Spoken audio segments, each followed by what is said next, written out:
In Kuwait, a small Arabian Peninsula country, Islam is the state religion, but a number of other religions coexist there, including Christianity, Buddhism, and various others.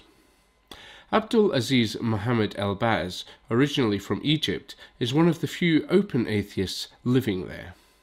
An activist, Aziz is one of the voices behind Arab Atheist Broadcasting, an online TV show for Arab-speaking atheists. Its mission statement states that its primary goal is the defense of human freedoms. Its format is similar to the Magic Sandwich Show. It is a live discussion and call-in show done by Skype.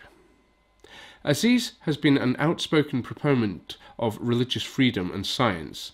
He also had a blog called Buzz Bin Baz, where he wrote about atheist issues since 2010. But Aziz was arrested on December 31, 2012, when the authorities picked him up at work. The charge is violation of the sanctity of religions. In other words, blasphemy. Apparently, it is not legal to criticize religions in Kuwait. Ali, a colleague from Arab Atheist Broadcasting, has agreed to speak to us via Skype. Ali, how did you come to know Aziz? Well, I know Aziz through the Arab Atheist Broadcasting panel show that we do together, and that's how I first met him, and that's the main reason why we know each other. And what role does he play in the show? Well, Aziz is a vital part of our show. He as long as being one of the panelists, he is one of the regular people who run the show. It alternates between Aziz, Nada, and Bassam, and there's also a couple of new guys. But for the last year, Aziz has done 1 out of 4 shows. He would be the one to take care of the topic and to get questions ready and to take care of running the show.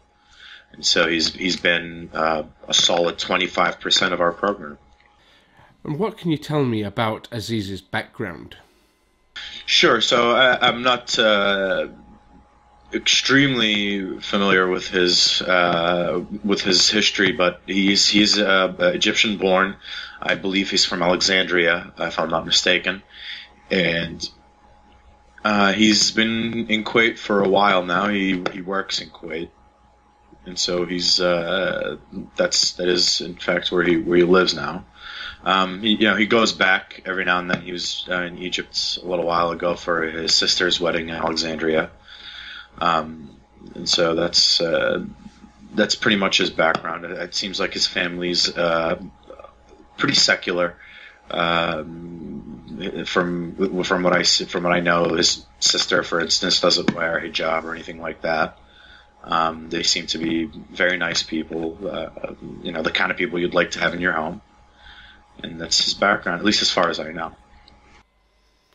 What is your understanding of Kuwait? Is it a progressive country? Well, I mean, it's kind of relative.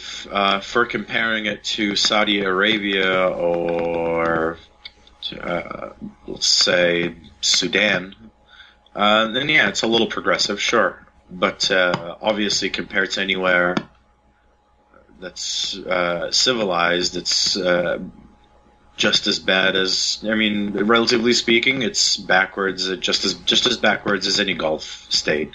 And as far as I'm concerned, they're all pretty backwards. Now, Ali, do you think that Aziz deserves anything of what happened to him?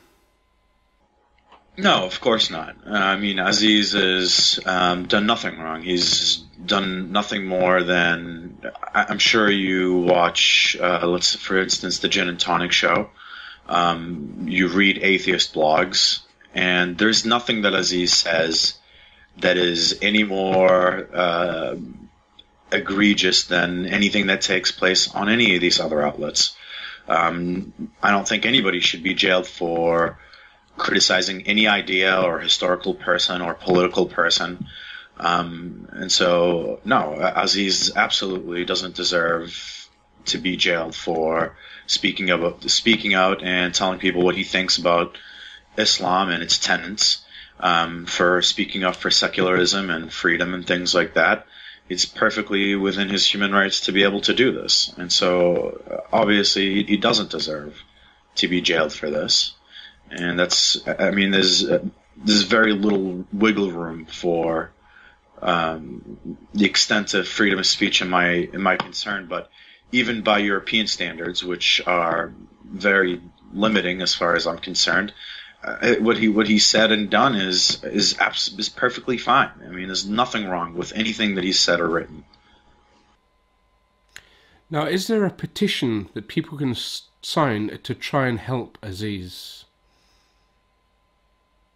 Yeah, I've made a video calling on people to do a whole bunch of things. There's a petition. There's obviously, going maybe calling your nearest Kuwaiti embassy, just letting them know, hey, I think that this is barbaric, things like that. You can also call your own government, let them know that, hey, you don't approve of them doing business with a country that still uses Bronze Age laws and things like that. I just sent you the link. There's also a whole host of links on that video for petitions and things like that. Thank you very much, Ali. The link to the petition is down below. Aziz is scheduled to go to trial on February 28th, 2013. Again, thank you very much, Ali. Thank you, and I appreciate you raising awareness. So, and let me know if I can help with anything else.